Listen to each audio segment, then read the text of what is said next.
Hi everyone, this is Shakil Ahmed, your biology educator for the A-Levels Biology, and today we are going to discuss MCQs paper.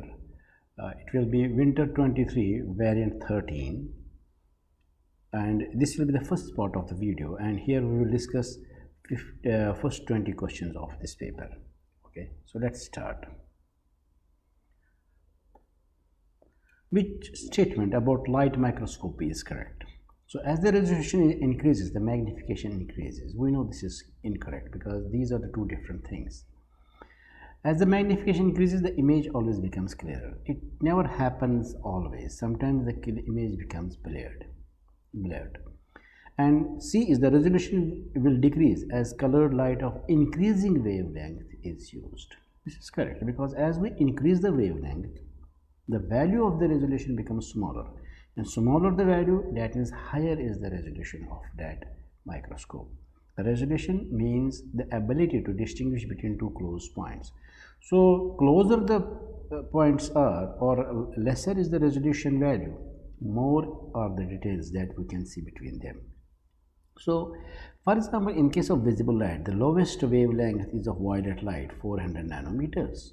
So the highest resolution will be 1 by 2 into 400, which will be 200 nanometers. Other wavelength lights, colored lights, have the wavelength greater than this one.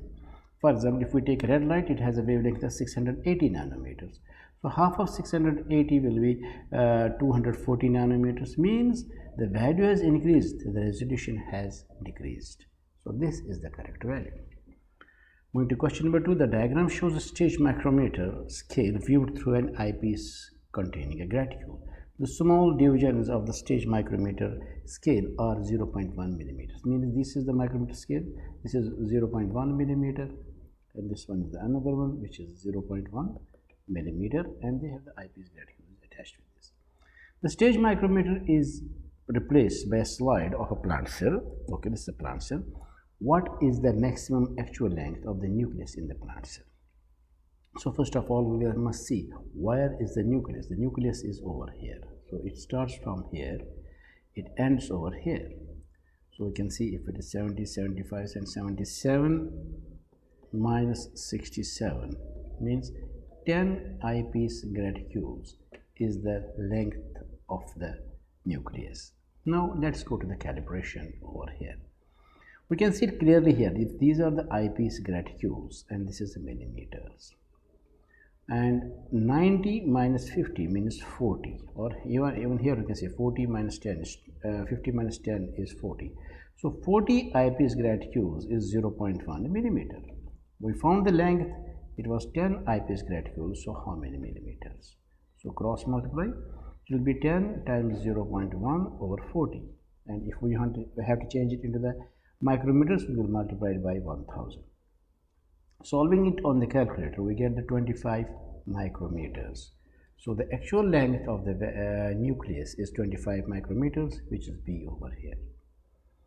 Moving to question number 3, what is the correct order for the involvement of the cell structures in the synthesis and secretion of an enzyme? Involvement of cell structures in the synthesis and secretion of an enzyme. An enzyme is a protein. This means that this question is about the protein synthesis. We know the protein synthesis, it starts from the nucleus because the transcription takes place in the nucleus. Then it goes to the ribosomes and the rough endoplasmic reticulum, means this is the first one, then this is the second where the translation takes place. Then the modification will be in the Golgi bodies or the packaging in the Golgi bodies, and then in the cell surface membrane it will be released because it's the secretion of the enzyme. So it is 3, 4, 2, 1, 3, 4, 2, 1, that means C is the correct answer. Centriole, cilia, microtubules and microvilli are structures found in eukaryotic cells. The statement about these cellular structures is correct. Centriole, cilia and microvilli are composed of microtubules. Microvilli are not, so this is wrong. Centrioles play a role in mitosis and semi-conservative replication of DNA replication. Centrioles have a role in mitosis but no role in the semi-conservative DNA replication. So this is wrong. Cilia and microvilli both increase the cell surface area for absorption. Cilia are used for the movement of the substance, not for the absorption. So this is also incorrect.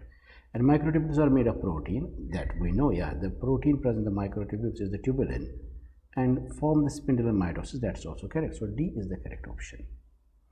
Question number 5. Which description of plasmodesmata is correct? So plasmodesmata, if this is for example one cell and this is the other cell, so we have the plasmodesmata, the gaps between the two cells, and these gaps are present in between in the cell wall and are also lined by the cell surface membrane. So they are channels to the plant cell wall lined by the cell surface membrane. This is correct. They are channels to the plant cell that are formed from proteins. These are not formed from proteins. They are channels required for the movement of water to the apoplast. They are used for the symplast mainly, and they can become lignified and form pits in the walls of the xylem bacillum. They don't become lignified, so that's why they form the pits through which the water enters in the xylem vessels or leaves through the xylem vessels. So that means the first option A is the correct answer. Which cell organelle does not have nucleic acid? We know the chloroplast contains circular DNA in it, which is the nucleic acid. The Golgi body does not contain any nucleic acid in it, and mitochondria also contains the circular DNA. Ribosome is made up of ribosomal RNA, and RNA is a nucleic acid. So B is the correct answer. Which processes occur in eukaryotes and prokaryotes? Prokaryotes are the bacteria, and eukaryotes are the all other organisms that contain the nucleus and membrane-bound organelles. Hydrolysis takes place in both of them. Mitosis does not take place in the prokaryotes. In prokaryotes, it's the binary fission. So transcription takes place in both of them because the proteins are synthesized, and translation takes place in both of them. So 1, 3 and 4 means C is the correct option. Which bonds are present in all viruses? Now we have the covalent bonds which are present in the virus because covalent bonds are present in the proteins. Ester bonds are mainly present in the lipids and the phospholipids. So the viruses do not contain the membrane, so they don't have the phospholipids, and phosphodiesters, they have the nucleic acids. So 1 and 3 is the correct option. The diagram shows the structure of a monomer, and we can clearly see that this monomer is in alpha glucose. Why? Because the OH on the carbon number 1 is below the plane of the ring. So which molecules contain this monomer? Amylopectin contains alpha glucose because amylopectin is a branched structure made up of alpha glucose. Sucrose is made up of alpha glucose and beta fructose, and glycogen is made up of the branched alpha glucose. So all of them contain alpha glucose. A triglyceride consists of glycerol and 3 fatty acids: linoleic acid, oleic acid, and palmitic acid. The diagram shows one possible arrangement of the fatty acids L, O, and P in the molecule. What is the total number of different arrangements of the fatty acids in this triglyceride? What they mean by the different arrangement is we have to understand that all the fatty acids change their position. So we can have P here, L here, O here. We can have O here, P here, and L here. And I don't think there is any other possibility where all of them change the places. We can have P here, O here, and L here, but that way O has the same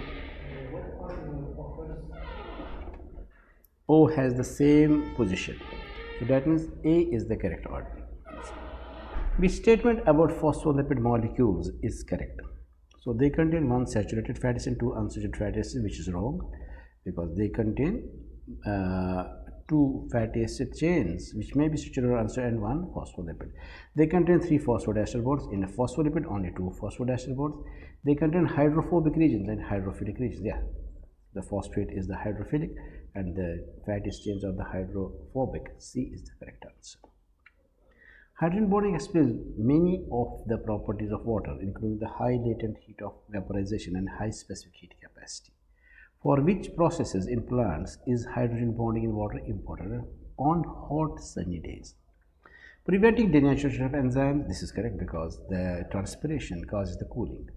Reducing water loss by evaporation is also correct because the hydrogen bonding increases the latent heat of vaporization. Allowing leaves to cool down quickly at night. We don't need the leaves to cool down at night because at night the stomata are closed. And holding the column of water in xylem because the hydrogen bonding gives them the force of cohesion. So the water column moves together. 1, 2, and 4 is the correct answer. That's B is the correct answer. Which feature of cellulose molecules contributes to the function of plant cell walls? Adjacent cellulose monols are linked by glycosidic bonds. They are not linked by glycosidic, they are linked by the covalent bonds. Branched chain of beta glucose molecules are linked by hydrogen bonds. Beta glucose molecules are not branched. Molecules of alpha glucose are linked by, so alpha glucose are not present in the cellulose. So unbranched chains of beta glucose are linked by hydrogen bonds. So D is the correct answer. Question number 14. Which statements describe some enzyme actions? Enzymes hold reacting molecules so that their reactive groups are close together. That's correct. In an enzyme catalyzed reaction, more molecules have sufficient energy to react than without the enzyme. That's also correct, but the energy is unequally distributed. Reactions catalyzed by enzymes take place at a lower temperature than they would without the enzyme. That is correct also. So A is the correct option.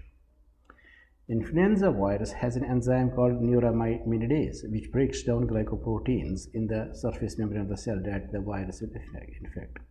The glycoprotein binds to the active site of the neuraminidase by induced fit. So the question here is about the induced fit mechanism. The statements about the induced fit hypothesis of enzyme action are correct. We know in the induced fit hypothesis, most of the time the enzyme slightly change the shape of the active site, and very rarely the substrate changes the shape so that the substrate fits into the active site of the enzyme.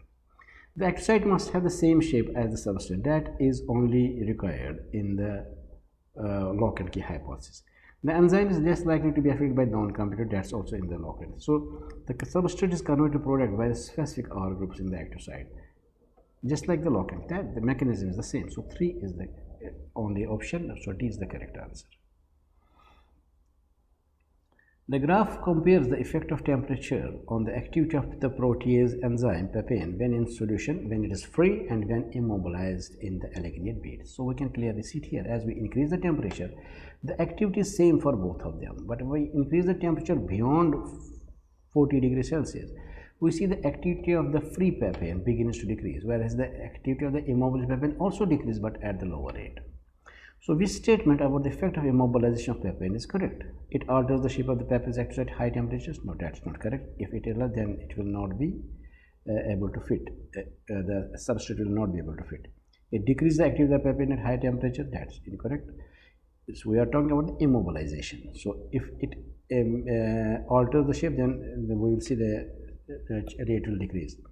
It increases the stability of papain at higher temperatures.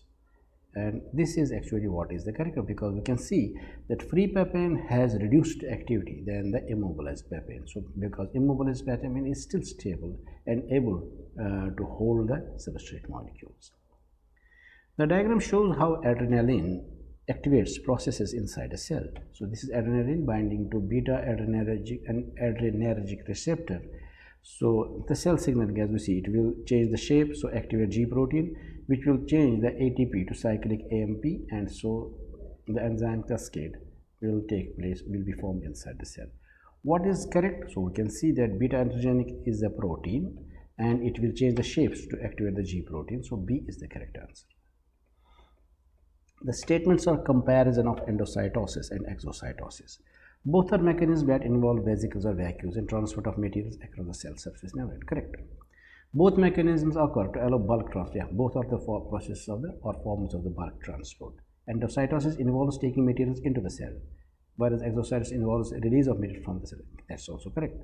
Some of the cell surface membrane is lost when endocytosis occurs. Yeah, that's correct, because when it takes in the membrane a substance, so that membrane of the cell surface membrane is lost, then it will become the part of the cytoplasm. And there is an increase in the cell surface membrane when exocytes exactly when the exocytes occur, the cell surface membrane moves slightly out. So that means all of them are correct. So how many statements are correct? All the 4 statements are correct.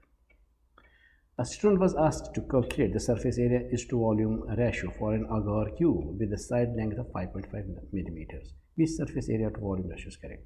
So we know the surface area and volume. Surface area of a cube is 6L square, whereas volume is the L cube. So if we have 6 into 5.5 m square, and this will be 5.5 cube. The second one is 1, so we'll divide this by 5.5 cube. We'll divide this by 5.5 cube, both of them. So we get the answer 1.09 is to 1. So that means 1.1 is to 1 is the correct answer. Now the 20th, which statement about the behavior of chromosomes during telophase is correct? Chromosomes attached to the spindle fibers at the equator? No, that happens through during the metaphase. Chromosomes start uncoil inside the newly formed nucleus. This is correct, because when the newly formed nucleus is formed, the chromosomes will become less condensed, so that they become thinner and thinner. Chromosomes move towards the opposite poles of the cell. That happens in the anaphase. Chromosomes condense into compact structure in the cytoplasm. That happens in the prophase. So that means B is the correct answer. We'll come discuss the rest of the questions of this paper in our next video.